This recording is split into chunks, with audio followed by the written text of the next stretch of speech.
讲，我又来了。今天直接切入正题，继续为你们讲狂赌之渊。上回说到孟子和小望打成了平手，牙牙里拒绝加入学生会，会长要离开学院一段时间，就把学生会的事务交给了五十岚打理。由于孟子接二连三的胜利，田丰在会上表示，在座的都是垃圾，没有会长你们啥也不是。小望听不下去了，把孟子一顿猛夸，并表示只要他一个眼神就能使人神魂颠倒。但是孟子在你眼里就这样？他说着说着就要有点东西。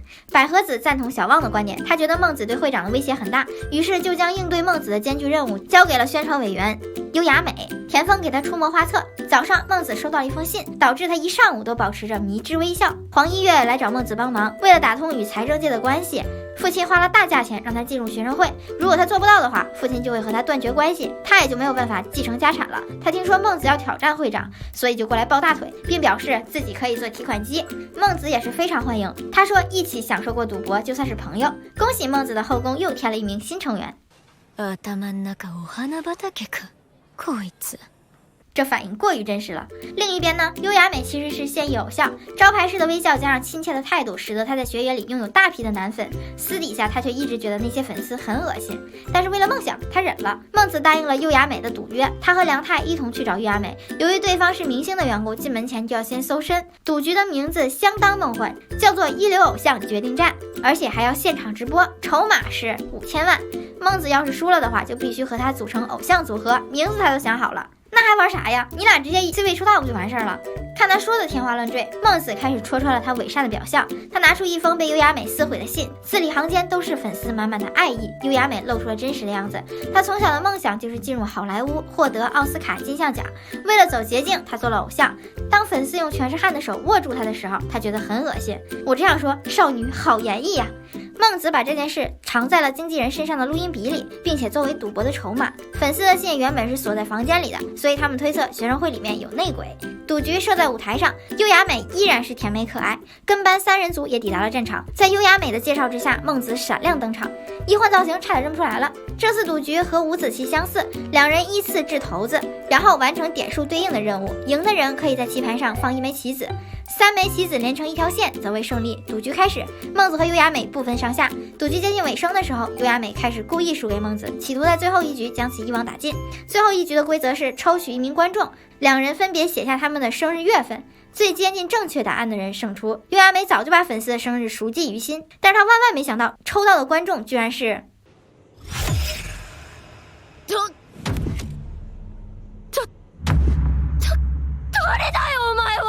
优雅美开始怀疑人生，觉得一切都像孟子安排好的。她看到孟子在卡片上写下了个6，转念一想，孟子肯定是在迷惑自己，于是他写了一个9。开牌之后，孟子真的写了6，他整个人都傻了。更让他震惊的是，雅雅里的生日是3月，孟子根本不知道他的生日，就随便写了一个数字。优雅美输掉了比赛，经纪人怕录音被公开，钱早就准备好了，但是优雅美拒绝了。她意识到梦想遥不可及，选择了公开录音。她坦白承认那才是真的自己，并且向粉丝道了歉。没想到粉丝们纷纷表示，我喜欢你，与你无关，我们永远支持你。梦幻的赌局，梦幻的一天。他原本以为这样就结束了，此时孟子拿出了粉丝的信，原来这封信是有人故意送给他的。他问优雅美有没有线索，优雅美觉得粉丝已经原谅了他，现在揪出犯人对他来说没有任何的意义。但是一想到自己的梦想被别人践踏了，这笔账就应该好好算算了。他指出怀疑对象是田丰，经纪人也表示赌局都是他一手策划的，只有他有机会下手。田丰是学生会唯一的男生，并且担任着会计一职，平时就是野心勃勃的样子，时常趁着会长不在搞事情。田丰上台解释，大致的意思就是他的目标是下一任的会长，这种小事儿他不会干，所以目前也没有证据，你说啥是啥呗。孟子就决定和他赌一场，却被他拒绝了。他不想和孟子正面交锋，如果输了的话，会长之位就彻底没戏了。孟子直接拿出了家畜的牌子，向他发动了攻势战。黄一月也坐不住了，牌子只能发动1次攻势战，他这次用了就没有办法对战会长了，他的计划也会泡汤。孟子表示自己没有耐心等了，田丰傻眼了，躲是躲不过了，再精明的人也会有阴沟里翻船的时候。由于赌博是现场直播，学生会连输2局的话影响会很大，但是田丰有可能是叛徒，他赢了的话势力会不断的壮大，不论哪一种都会对会长不利。学生会的副会长担任了这场赌局的荷官，赌法叫做选择扑克，玩法和平时的扑克牌一样，每人5张牌，各自拿出2张牌互换，最后比牌面的大小，而且不能弃牌跟注，只能下注或者是加注。游戏有一个特殊规则，下注高的人可以决定牌面大赢或者是牌面小赢，也就是钱越多越有利。每个筹码价值1000万，孟子兑换了31个，田丰兑换了100个。第一局孟子很轻松的就赢了，第2局田丰心里打了算盘，他引诱孟子加注，孟子没有辜负他的期望，压上了所有的筹码，然后他比孟子多1个筹码，所以拿到了选择权。不出所料，孟子输掉了所有的筹码。黄一月看到这个场面，比谁都崩溃，学生会也没戏了，家产也泡汤了。